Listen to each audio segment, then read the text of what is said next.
Hello and welcome to my channel only NCERT line by line. So आज हम इस video में social and political life के book का chapter number 3 what is government पढ़ेंगे। So let's proceed. Start होता है। Every country needs a government to make decision and get things done. These can be decisions about where to build roads and schools or how to reduce the price of onions when they get too expensive, or ways to increase the supply of electricity. The government also takes action on many social issues. For example, it has several programs to help the poor. It does other important things such as running postal and railway services. तो what is government chapter का ही नाम है। Government क्या चीज़ है, मतलब सरकार क्या है। तो हर कंट्री के पास और हर कंट्री को एक गवर्नमेंट का ज़रूरत होता है और गवर्नमेंट होता भी है। कोई डिसीज़न को लेने के लिए गवर्नमेंट इज़ वेरी इम्पोर्टेंट। कोई भी काम करना है देश में तो वो कौन डिसाइड करेगा, वहाँ की गवर्नमेंट डिसाइड करेगी। These can be decision about way, और ये डिसीज़न मतलब किस एस्पेक्ट में गवर्नमेंट डिसीज़न ले सकती है। तो गवर्नमेंट ये डिसीज़न ले सकती है कहाँ पे रोड बनाना है, कहाँ पे स्कूल्स बनाना है। ओनियन के प्राइस जो है, जो कम ज़्यादा हम लोग फ्लक्चुएशन देखते हैं, वो गवर्नमेंट डिसाइड करती है। The government also takes action on many social issues. Government बहुत सारे सोशल इशूज़ पर एक्शन लेती है। For example, it has many several programmes to help the poor. Government poor को हेल्प करने के लिए कितना स्कीम निकालती है, कितना पॉलिसीज़ इंट्रोड्यूस करती है, ताकि सोशल इश्यूज़ के लिए, वुमेन्स के लिए बहुत बार गवर्नमेंट बहुत सारे स्कीम्स निकालती है। पुअर के लिए बहुत ज़्यादा कभी कभी पैसा जनरेट करवाती है कोई पॉलिसीज़ के थ्रू। तो ये सब गवर्नमेंट करती है। The government also has the job of protecting the boundaries of the country and maintaining peaceful relation with the other countries. Government की और एक रिस्पॉन्सिबिलिटी होती है प्रोटेक्टिंग द बाउंड्रीज़, कि अपने जो कंट्री है उसके बाउंड्रीज़ को हमेशा प्रोटेक्टेड रहना, कि कोई भी बाहर के लोग आके अटैक ना कर दें हमारे कंट्री पे। एक पीसफुल इन्वायरमेंट हमेशा बनाए रखना अपने कंट्री में, ये फर्स्ट एंड फॉरमोस्ट गवर्नमेंट का रिस्पॉन्सिबिलिटी होता है। It is responsible for ensuring that all its citizens having enough to eat and have good health facilities. Government का रिस्पॉन्सिबिलिटी ये भी होता है कि वो अपने सिटीजन्स को कभी भी खाने की कमी ना होने दें, अच्छे हेल्थ फैसिलिटी को प्रोवाइड करवा सके।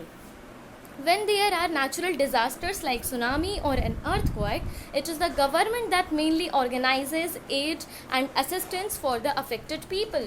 कभी भी हम लोग न्यूज़ में कितना बार सुने हैं कि सुनामी आ गया, कभी अर्थक्वेक आ जाता है कहीं पे, तो गवर्नमेंट जो है वो रिलीफ फंड जनरेट करती हैं उन लोगों के लिए जिनका बहुत सारा लॉसेस हुआ होता है।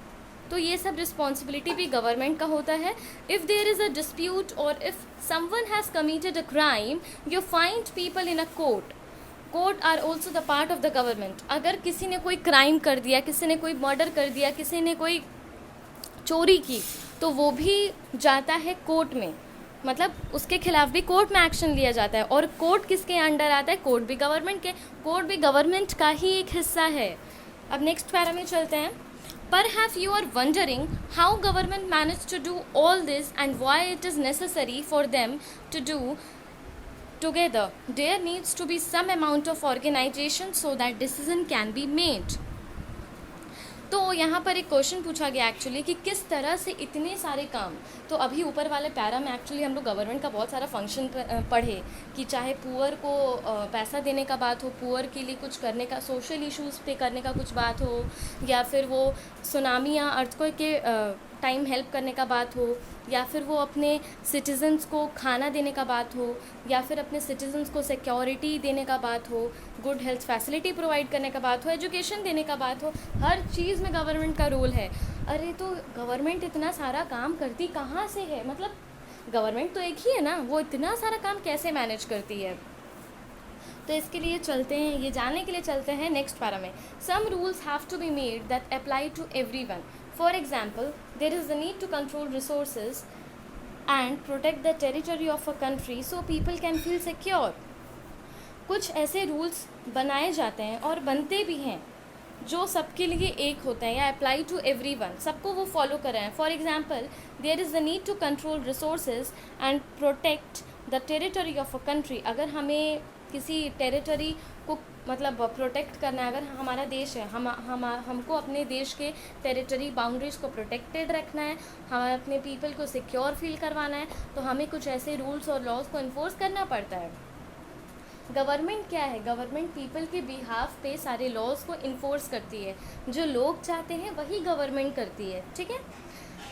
Government do this on the behalf of their people by exercising leadership, taking decision, implementing these among all the people living in their territory.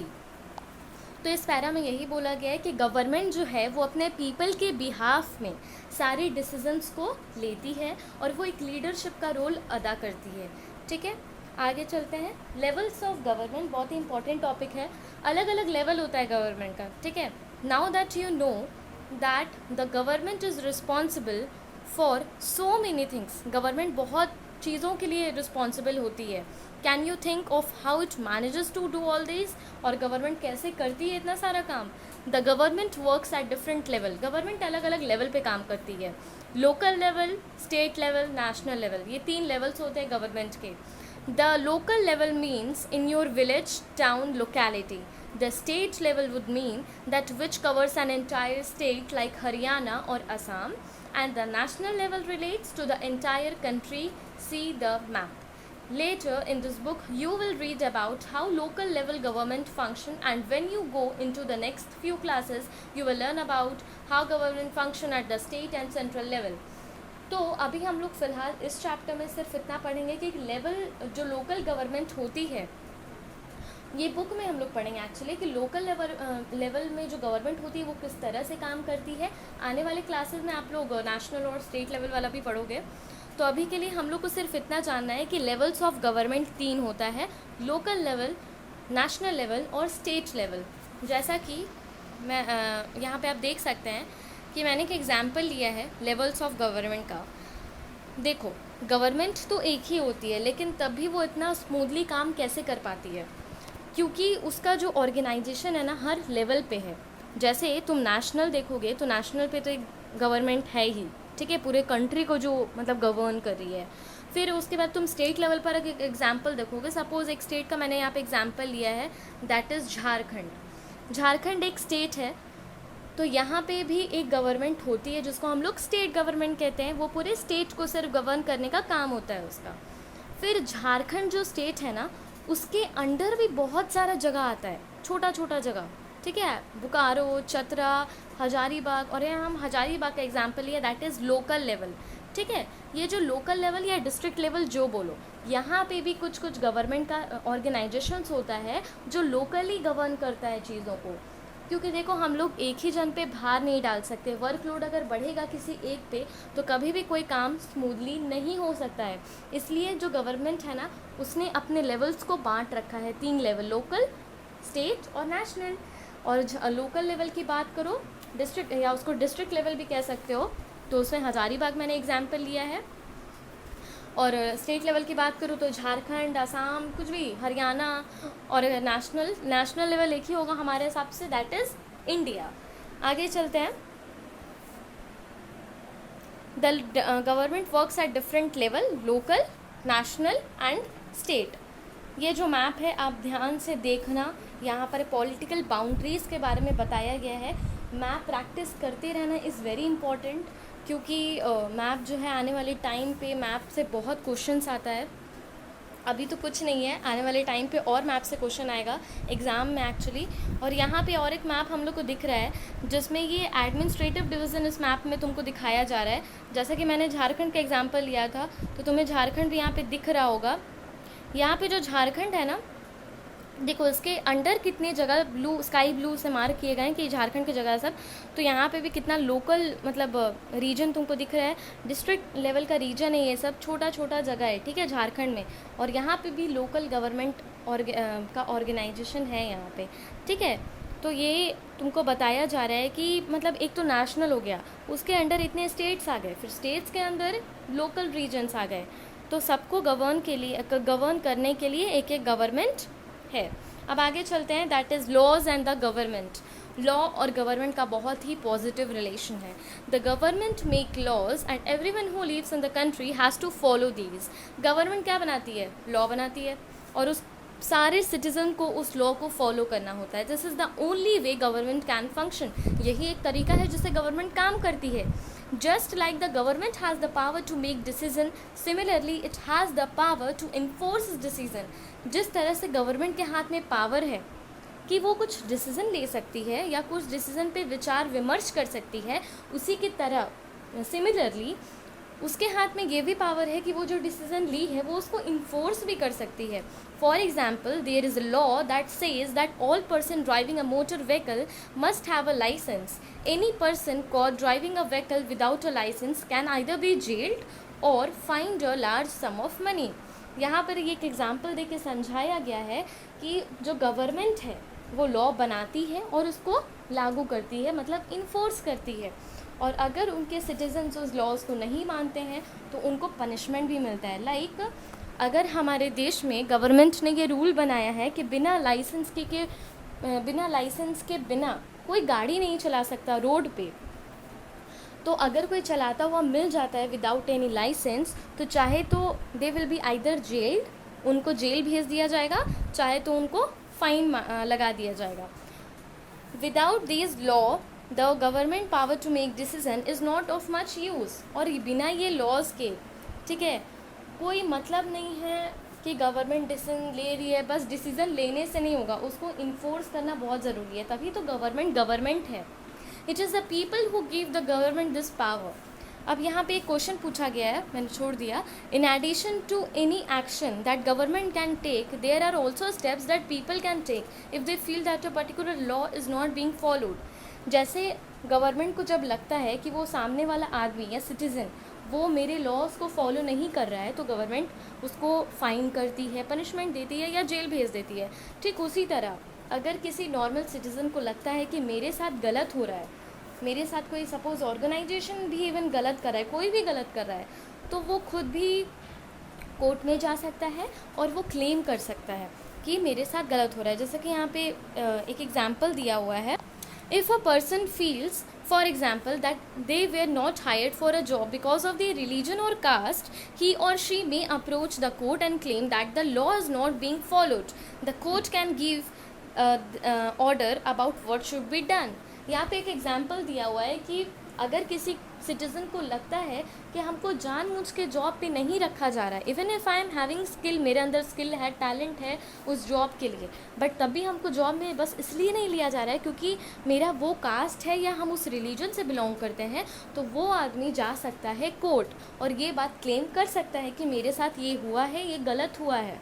ठीक है, तो कोर्ट अब आगे डिसाइड करेगी, जो गवर्नमेंट का ही एक पार्ट है, कि आगे क्या सज़ा देना चाहिए। ठीक है, तो गवर्नमेंट के हाथ में सिर्फ पावर नहीं है, एक डेमोक्रेटिक नेशन में हर एक सिटीज़न के हाथ में पावर होता है। Now moving to the next para, that is types of government. Who gives the government this power to make decision and enforce law. अब क्वेश्चन सबसे बड़ा ये उठता है कि बाप रे, गवर्नमेंट का इतना सारा फंक्शन है, इतना सारा रोल है, आखिर ये पावर गवर्नमेंट को देता कौन है? तो वो है हम लोग जो we the citizen of India. अगर इंडिया की बात करें तो हम लोग पावर देते हैं गवर्नमेंट को कि आप इतने सारे फंक्शन परफॉर्म कर पा रहे हो। ठीक है, the answer to this question depends on the type of government there is in the country. बिल्कुल, क्योंकि इंडिया में डेमोक्रेटिक फॉर्म ऑफ गवर्नमेंट है, तो यहाँ पे लोगों के हाथ में पावर है कि वो गवर्नमेंट को पावर दे सकती है। ठीक है, like in a democracy it is the people who give the government this power. They do this through election in which they vote for a particular person and elect them. Once elected, these person form the government. In a democracy, the government has to explain its action and defend its decision to the people. बिल्कुल, जैसे कि हम India की अगर बात करते हैं, तो अगर क्वेश्चन उठता है कि गवर्नमेंट को पावर इतना देता कौन है कि वो इतना सब कुछ कर पाती है, तो एक अगर जैसे डेमोक्रेटिक नेशन है कोई भी, ठीक है, तो वहाँ पे गवर्नमेंट को इतना पावर उनके सिटीजन्स ही देते हैं, वहाँ पे उस कंट्री में रहने वाले लोग देते हैं। जैसे कि हम लोग इंडिया क्योंकि एक डेमोक्रेटिक नेशन है, तो हम ही गवर्नमेंट को पावर देते हैं कि आप इतना फंक्शंस परफॉर्म कर पाओ। ठीक है, कैसे देते हैं? तो थ्रू इलेक्शन होता है। ठीक है, इलेक्शन के थ्रू हम अपने मन के रिप्रेजेंटेटिव को इलेक्ट करते हैं और फिर उसके बाद जब वो इलेक्ट हो जाते हैं तो, लेकिन हाँ, जो इंडिया है क्योंकि एक डेमोक्रेटिक नेशन है, तो जो भी गवर्नमेंट लॉ को इन्फोर्स करती है या कोई भी पॉलिसी को सामने लाती है ना, तो उसको एक्सप्लेन करना पड़ता है कि हम ये लॉ इंट्रोड्यूस किए, इसके पीछे का कारण ये है, या फिर हम ये पॉलिसी इम्प्लीमेंट करने जा रहे हैं तो उसके पीछे का कारण ये है। क्योंकि यहाँ पे डेमोक्रेटिक नेशन है, यहाँ पे सबके हाथ में पावर है, राइट है कि वो क्वेश्चन उठा सकता है किसी लॉ के ऊपर अगर उसको कोई लॉ गलत लग रहा है, ठीक है। तो यहाँ इस पैरा में सिर्फ यही समझाया गया है कि इंडिया क्योंकि एक डेमोक्रेटिक नेशन है तो यहाँ पे सबके हाथ में पावर है और पीपल जो है उनके हाथ में पावर है कि वो गवर्नमेंट को मतलब पावर दे सकती है। People is the one in the democratic nation who transfer the power to the और who give the power to the government, ठीक है। थ्रू विच, तो थ्रू इलेक्शंस, इलेक्शन के थ्रू ही हम किसी भी गवर्नमेंट को पावर देते हैं, ठीक है। और वो जब वो गवर्नमेंट एक बार इलेक्ट हो जाती है तो वो गवर्नमेंट फॉर्म कर लेती है। और in a democracy government has, but हाँ, एक डेमोक्रेटिक नेशन में किसी भी गवर्नमेंट को अपना हर एक लिया गया स्टेप एक्सप्लेन करना पड़ता है उनके सिटीजन्स के सामने कि हम ये जो करने जा रहे हैं हम क्यों करने जा रहे हैं। Another form of government is monarchy. The monarch मतलब किंग और क्वीन, ठीक है, राजा का शासन या क्वीन का शासन, has the power to make decision and run the government. The monarch may have a small group of people to discuss matter with, but the final decision making power remains with the monarch. Unlike in a democracy, king and queen do not have to explain their action or defend the decision they take. देखो यहाँ पे बहुत ही important चीज़ हम लोग को पता चला कि दो फॉर्म ऑफ गवर्नमेंट होता है, जैसे 3 लेवल्स ऑफ गवर्नमेंट हम लोग ऊपर पढ़े, लोकल, नेशनल, स्टेट। अब यहाँ पे दूसरा टॉपिक में हम लोग पढ़ रहे हैं कि 2 फॉर्म्स ऑफ गवर्नमेंट होते हैं, एक monarchy form of government and the second one is democratic form of government. Democratic form of government हम लोग पढ़ चुके हैं। अब हम लोग पढ़ेंगे मोनार्की फॉर्म ऑफ गवर्नमेंट जिसमें मोनार्क रूल करता है। मोनार्क किसको कहते हैं? किंग या फिर क्वीन को। वो जो है ना, ऐसे नेशन में जहाँ पे मोनार्की गवर्नमेंट होता है वहाँ पे सिटीजन्स के हाथ में बिल्कुल भी पावर नहीं होता है। कैसे? क्योंकि देखो मोनार्की जो होता है ना उसको कोई इलेक्ट नहीं करता है, ठीक है, पहला बात, उसको कोई इलेक्ट नहीं करता है, कोई चुनता नहीं है। वहाँ के सिटीजन्स को इतना राइट नहीं होता है कि वो इलेक्शन होता है, इलेक्शन हो या फिर वो अपने मन के रिप्रेजेंटेटिव को इलेक्ट करे। वहाँ पे खुद आता है सब मोनार्की फॉर्म ऑफ गवर्नमेंट में। और वहाँ पे कोई भी अगर स्टेप लिया भी जाता है तो वहाँ की किंग और क्वीन जो है उनको एक्सप्लेन नहीं करना पड़ता है कि वो ये लॉ क्यों इन्फोर्स करने जा रहे हैं, लॉ क्यों इम्प्लीमेंट करने जा रहे हैं, ठीक है। और अपने डिसीजंस को उनको कभी भी डिफेंड नहीं करना पड़ता है। हाँ, वो चाहें, अगर वो चाहें, इफ़ दे वांट, तो वो ऐसा कर सकते हैं कि वो स्मॉल ग्रुप ऑफ पीपल को सजेशंस लेने के लिए सिर्फ अपने पास डिस्कस करने के लिए बुलाएं। बट जो लास्ट डिसीज़न होता है वो मोनार्की का होता है। वो चाहेंगे तो वो सबके बातों को डिनाई करके भी वो चीज़ इम्प्लीमेंट कर सकते हैं, और अगर वो चाहेंगे तो वो सबका बात मान भी सकते हैं। बट डेमोक्रेटिक नेशन में ऐसा बिल्कुल भी नहीं होता है, सबके साथ चलना पड़ता है, ठीक है। ये भी हो गया हमारा, that was the form of government. अब हम लोग आगे चलते हैं। तो हम लोग को सारे क्वेश्चंस का धीरे धीरे आंसर मिलते जा रहा है। अब हम लोग पढ़ेंगे democratic government. India as a democracy, this achievement is the result of a long and eventful struggle of the Indian people. There are other places in the world where people have also struggled to have democracies. जो लोग हैं वो बहुत struggle किए हैं freedom दिलाने के लिए। तो इंडियन पीपल ने, जैसे कि इंडिया एक डेमोक्रेटिक नेशन है, बट ये डेमोक्रेसी के लिए एक टाइम पे जो इंडियन सिटीजन्स हैं वो उन्होंने बहुत स्ट्रगल लड़ा है, बहुत स्ट्रगल किया है इस आज इतना फ्रीडम पाने के लिए, एक डेमोक्रेटिक नेशन पाने के लिए। There are other places in the world where people have also struggle to have democracies. और इंडिया ही एक ऐसा देश नहीं है जहाँ पे डेमोक्रेसी के लिए इतना स्ट्रगल किया गया। बाकी और भी देश हैं जो हम अभी इसके बगल वाला बॉक्स है उसमें पढ़ेंगे, ठीक है। You now know that the main feature of the democracy is that the people have the power to elect their leader. आपको अब डेमोक्रेसी का तो मतलब समझ में आ गया होगा कि जहाँ पे लोगों को उनका राइट मिले अपने मन के रिप्रेजेंटेटिव को इलेक्ट करने का, लाइक इंडिया, ठीक है। India is one of the example, बाकी और भी कंट्रीज़ हैं। So in a sense of democracy is rule by the people. Democracy में क्या होता है? People rule. जो लोग हैं वही शासन करते हैं. ठीक है. The basic idea is that people rule themselves by participating in the making of these rules. लोग जो है डिसीजन मेकिंग प्रोसेस में भी हिस्सा लेते हैं और सोचो वो डिसीजन मेकिंग प्रोसेस में हिस्सा लेते हैं, वो खुद रूल बनाते हैं और फिर वो खुद रूल होते भी हैं. Democratic government in our times are usually referred to as representative democracies. In representative democracies, people do not participate directly but instead choose their representative through an election process. These representatives meet and make decisions for the entire population. These days, a government cannot call itself a democratic unless it allows what is known as universal adult franchise. This means that all adults in the country were allowed to vote. तो यहाँ पर ये बताया जा रहा है कि कोई भी डेमोक्रेटिक गवर्नमेंट अगर है तो वो जो होती है ना उसको हम लोग रिप्रेजेंटेटिव डेमोक्रेसीज भी कहते हैं. रिप्रेजेंटेटिव डेमोक्रेसीज क्यों कहते हैं? क्योंकि जो उस देश के लोग होते हैं वही अपने मन के रिप्रेजेंटेटिव को चुनते हैं और वही रिप्रेजेंटेटिव जो होते हैं जो मेजॉरिटी ऑफ वोट्स जिनको मिलता है जो रिप्रेजेंटेटिव को, वही फॉर्म करते हैं गवर्नमेंट. अब देखो कोई भी गवर्नमेंट अपने आप को मतलब एक डेमोक्रेटिक गवर्नमेंट नहीं कर सकता जब तक वहाँ पे इलेक्शन प्रोसेस ना होता हो, जब तक वहाँ पे यूनिवर्सल एडल्ट फ्रेंचाइजी ना होता हो. बहुत ज़रूरी है ये चीज़. यूनिवर्सल एडल्ट फ्रेंचाइजी मतलब all adult should have the right to vote. सारे एडल्ट को अपने मन के रिप्रेजेंटेटिव को चुनने का पूरा मौका मिलना चाहिए, पूरा राइट मिलना चाहिए, तभी हम उस देश को एक डेमोक्रेटिक नेशन कहेंगे. यहाँ यही लिखा हुआ है सिर्फ. But it was not always like this. Can you believe that there was a time when government did not allow women and the poor to participate in the election? तो एक time ऐसा भी था जब विमेंस को और poors को हक नहीं मिलता था. मतलब मेंस को तो वोट करने मिलता था बट विमेन और poor were not allowed to vote. In their earliest form, government allowed it only men who owned property and were educated to vote. This meant that women, the poor, the propertyless and the uneducated were not allowed to vote. इसका मतलब ये निकलता है कि पहले एक ऐसा भी टाइम आया था कि जो विमेन थी, जो प्रॉपर्टी लेस पीपल थे, जिनके पास कोई जो किसी भी प्रॉपर्टी के मालिक नहीं होते थे, या फिर जो गरीब होते थे, जो पुअर होते थे, जो अनएजुकेटेड होते थे, जो इलिटरेट होते थे, लिटरेट नहीं इलिटरेट होते थे, उनको वोट करने का हक या राइट नहीं दिया जाता था. The country was govern by the rules and regulations that these few main made.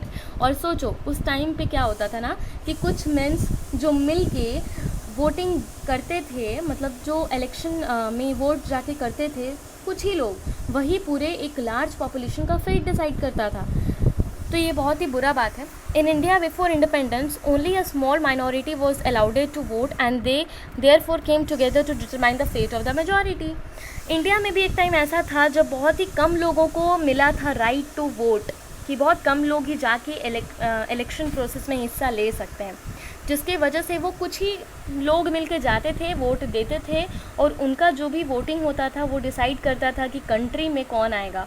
और अगर सोचो कि कोई गंदा रिप्रेजेंटेटिव आ जाता था तो उसका जो रिज़ल्ट है वो पूरे इंटायर पॉपुलेशन को फेस करना पड़ता था. Several people, including Gandhiji, were shocked at the unfairness of this practice and demanded that all adults have the right to vote.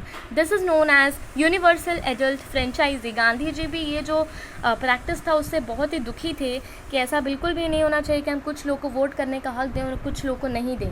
Universal adult franchise follow होना चाहिए.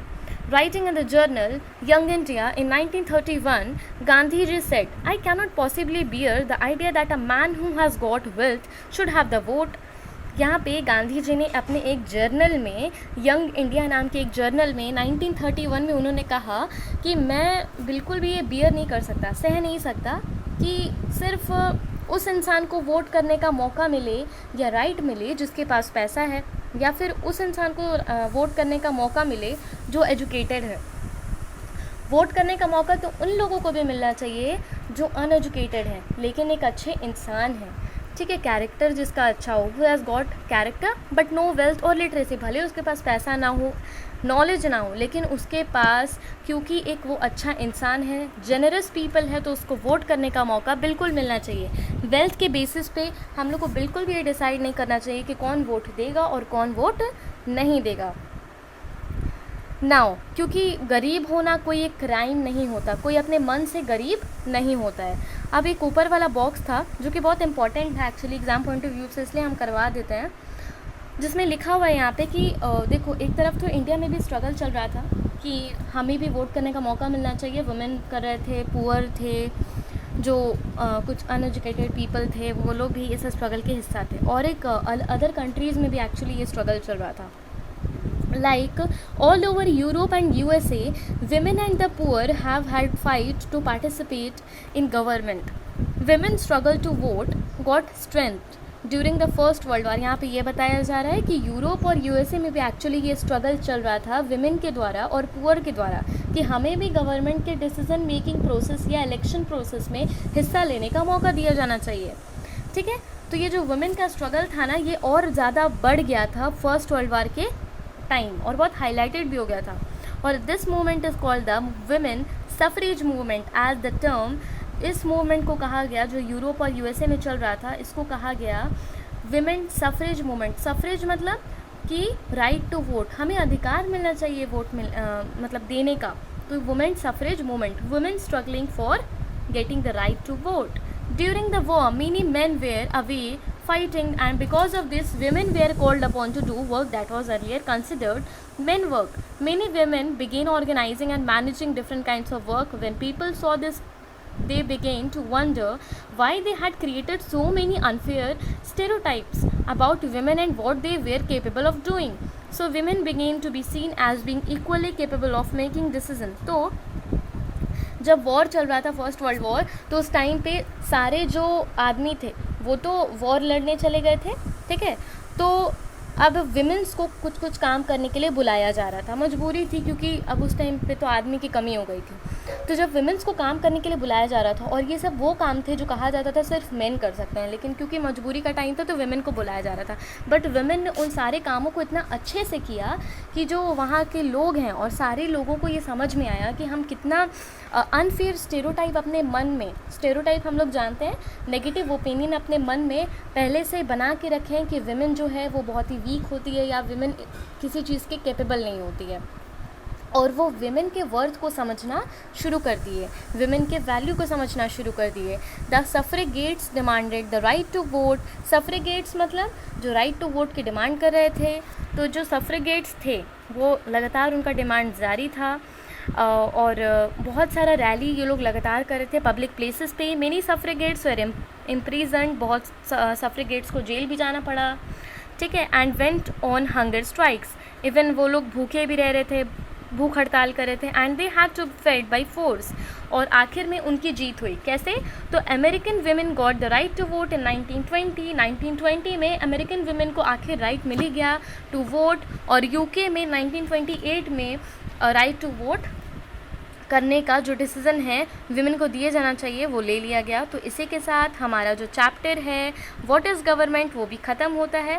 Thank you very much, keep watching, subscribe, like and share. And again, अगर आपको कोई भी improvement चाहिए मेरे video में तो प्लीज़ कमेंट ताकि हम समझ पाएँ। Thank you.